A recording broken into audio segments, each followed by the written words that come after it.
Hello friends, welcome to அக்கம் பக்கம் சமையல். இன்றைக்கி நம்ம என்ன பார்க்க போகிறோம்னா பன் பரோட்டா எப்படி பண்ணலான்னு பார்க்கலாம். நான் அதுக்கு மைதா மாவு ஒரு 1/2 கிலோவுக்கு கொஞ்சம் அதிகமாக எடுத்து வச்சுருக்கேன். இதுக்கு தேவையான உப்பு சேர்த்திக்கிங்க, 1 ஸ்பூன் சர்க்கரை சேர்த்து இப்போ இதை நம்ம நல்லா சாஃப்டான பதத்தில் பிசைஞ்சுக்கலாம். இங்கே பாருங்கள், சாஃப்டாக பிசைஞ்சாச்சு.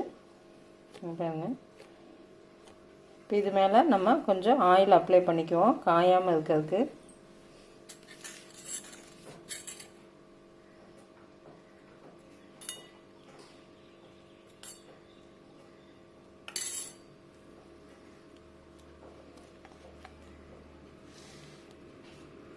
இப்போ இதை ஒரு மணி நேரம் நல்லா ஒரு வெட் கிளாத்து போட்டு மூடி வச்சுருங்க.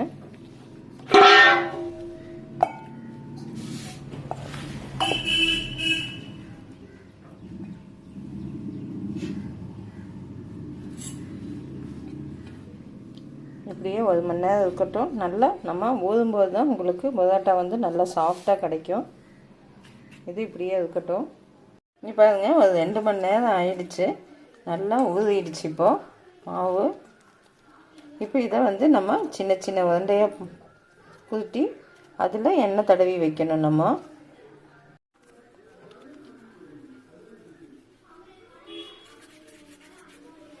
இந்த அளவுக்கு நம்ம உருட்டி வச்சுக்கலாம்.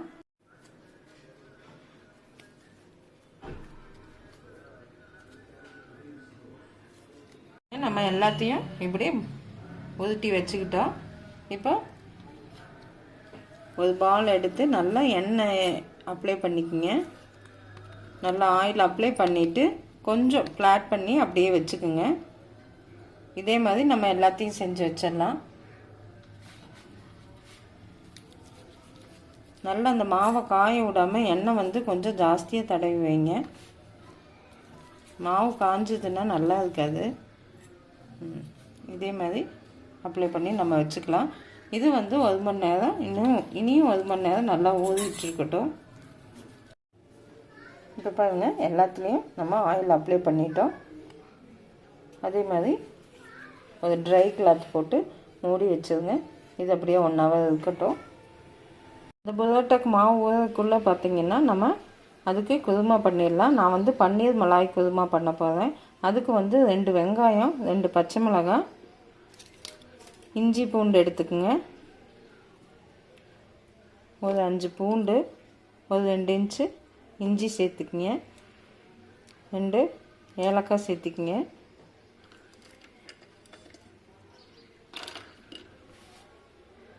இது பார்த்திங்கன்னா பாதாம் ஊற வச்சு தோல் உளிச்சு வச்சுருக்கேன். முந்திரி எடுத்துக்கலாம். இது ஆப்ஷனல் தான், வேணும்னா சேர்த்திக்கலாம், இல்லைன்னா ஸ்கிப் பண்ணிடுங்க. முந்திரி மட்டும் கூட சேர்த்திக்கலாம். அடுத்தது ஒரு பிரிஞ்சி இலை சேர்த்திக்கிங்க. இது வெந்த உடனே நம்ம எடுத்துடலாம் வெளியே. இது இப்போ நல்லா வேகட்டும். இப்போ பாருங்கள், வெங்காயம் நல்லா வெந்துடுச்சு. இப்போ இந்த பிரிஞ்சி இலையும் பச்சை மிளகாயும் தனியாக எடுத்து வச்சுட்டு இந்த வெங்காயத்தை வடிகட்டிட்டு அரைச்சிக்கலாம். அந்த தண்ணி நீங்கள் கீழே ஊற்ற வேண்டாம், நம்ம குழம்பு வைக்கும்போது சேர்த்திக்கலாம். பச்சை மிளகாயும் கீழே போட்டுறாதீங்க, அது கடைசியில் சேர்த்திக்கலாம். இப்போ பாருங்கள், அந்த வெங்காயம் நம்ம அரைச்சிட்டு வந்துட்டோம்.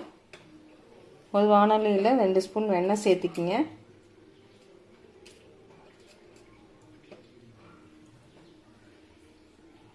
அது நல்லா மெல்ட் ஆகட்டும். இதில் பார்த்திங்கன்னா பட்டை கிராம்பு சேர்த்திக்கலாம்.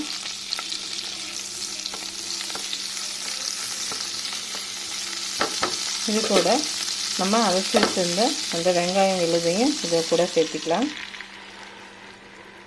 நம்ம வெங்காயம் வேக வச்சு தண்ணி இருக்குங்களா, மீதி இருக்கும் இல்லைங்களா, அதையும் இது கூட சேர்த்திக்கலாம்.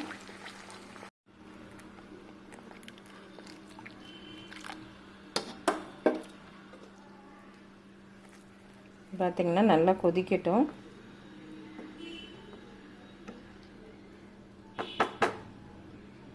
இப்போ ஒரு 2-3 நிமிஷம் நல்லா கொதிச்சிடுச்சு, போதும். இப்போ அடுத்தது நம்ம ஒரு 1/2 ஸ்பூன் பக்கம் மிளகு தூள் சேர்த்திக்கிங்க. அடுத்தது பார்த்திங்கன்னா கரம் மசாலா ஒரு 1/4 ஸ்பூன் பக்கம் சேர்த்திக்கிங்க. இது அதிகமாக சேர்த்த வேண்டாம், கலர் சேஞ்ச் ஆகிடும்.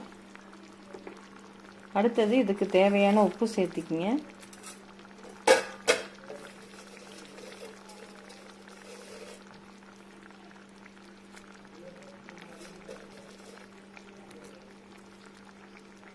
இப்போ அடுத்தது பார்த்திங்கன்னா தயிர் சேர்த்திக்கலாம்.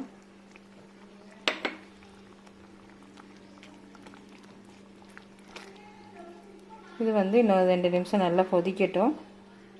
இப்போ தயிர் ஊற்றுனதுக்கப்புறம் நல்லா கொதிச்சிடுச்சு. இப்போ வந்து நம்ம ஃப்ரெஷ் க்ரீம் இருந்தால் 2 ஸ்பூன் சேர்த்திக்கலாம். இல்லைன்னா பால் இருந்தாலும் 1 கப் பால் சேர்த்திக்கிங்க.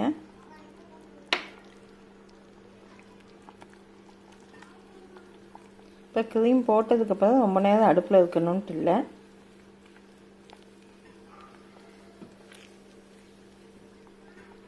இப்போ க்ரீம் போட்டு கொதி வரக்குள்ளேயே நம்ம அடுத்தது பன்னீரையும் சேர்த்திக்கலாம். நான் இப்படி கட் பண்ணி வச்சுருக்கேன். இப்போ இது வந்து ஒரு 2 நிமிஷம் இப்படியே இருக்கட்டும். அவ்வளோதான், நம்ம மலாய் குருமா வந்து ரெடி ஆயிடுச்சு. நம்ம வெங்காயம் வேக வைக்கும்போது பச்சை மிளகாய் வச்சுருந்தோம் இல்லைங்களா, வேக வச்சு அதையும் இதில் சேர்த்திக்கிங்க. அடுத்தது கஸ்தூரி மேத்தி இருந்துச்சுன்னா அதையும் கையில் கசக்கி விட்டு அதையும் இது மாதிரி சேர்த்திக்கிங்க. சூப்பரான டேஸ்ட்டோட பரோட்டாக்கு பன் பரோட்டாக்கு குருமா ரெடி ஆயிடுச்சு. இப்போ பாருங்கள், இந்த மாவு இப்படி தட்டி வச்சு கரெக்டாக 1 மணி நேரம் ஆயிடுச்சு. இப்போ வந்து நம்ம இதில் பார்த்திங்கன்னா எண்ணெய் தடவி நம்ம லைட்டாக நைஸாக தேய்க்க போகிறோம்.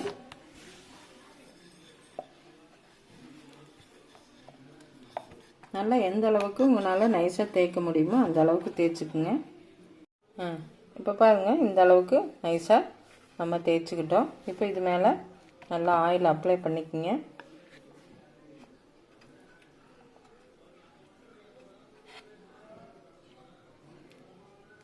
இது மாதிரி நல்லா மடக்கி விட்டுக்குங்க.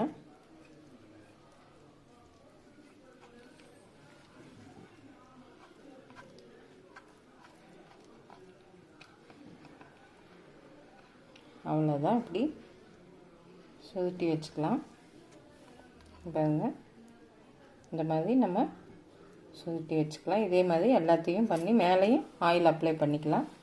மாவு வந்து காய விடாதீங்க, இப்படியே எல்லாத்தையும் நம்ம போட்டு வச்சுக்கலாம்.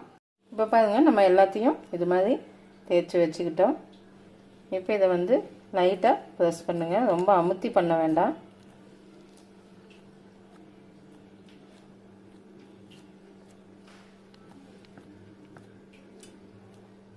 ரொம்ப அகலமாகவும் தேய்க்க வேண்டாம்.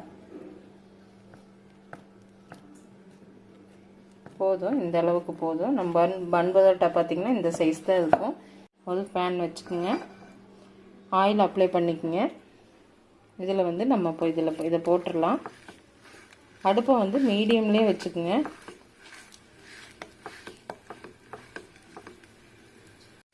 பாருங்க, இந்த சைஸுக்கு இப்படி அமுக்குனா போதும். இதை விட அகலமாக பண்ண வேண்டாம். இப்போ இது 2 பக்கமும் திருப்பி போட்டு நம்ம மீடியம்லேயே வச்சு வேக விட்டுறலாம். பாருங்க, திருப்பி போட்டிருக்குது. இப்போது எண்ணெய் ஊற்றிக்கிங்க பழையபடி. இப்போ பாருங்கள், திருப்பி போட்டு இது மாதிரி நல்லா வேக விட்டு இப்படி தனியாக எடுத்து வச்சுக்கோங்க. எடுத்து இப்போ இதை வந்து நம்ம தட்டிக்கணும். இப்படி சூட்டோடு தட்டினீங்கன்னா தான் உங்களுக்கு நல்லா தனித்தனியாக பிரிஞ்சு வரும், இலையாக. பாருங்கள், நம்ம சுவையான பன் பரோட்டா வந்து ரெடி ஆகிடுச்சு. சூப்பராக ரெடி ஆகிடுச்சு, ரொம்ப டேஸ்ட்டாக வந்திருக்கு. அதே மாதிரி பன்னீர் மலாய் குருமாவும் ரெடி ஆகிடுச்சு. ரெண்டுமே ரொம்ப நல்லா வந்திருக்குது. கண்டிப்பாக செஞ்சு பார்த்துட்டு கமெண்ட் பண்ணுங்கள். தேங்க்யூ. இந்த வீடியோ பிடிச்சிருந்தா அக்கம் பக்கம் சேனலுக்கு சப்ஸ்கிரைப் பண்ணுங்கள். ஆரோக்கிய உணவு வாழ்க்கைக்கு நிறைவு. தேங்க்யூ.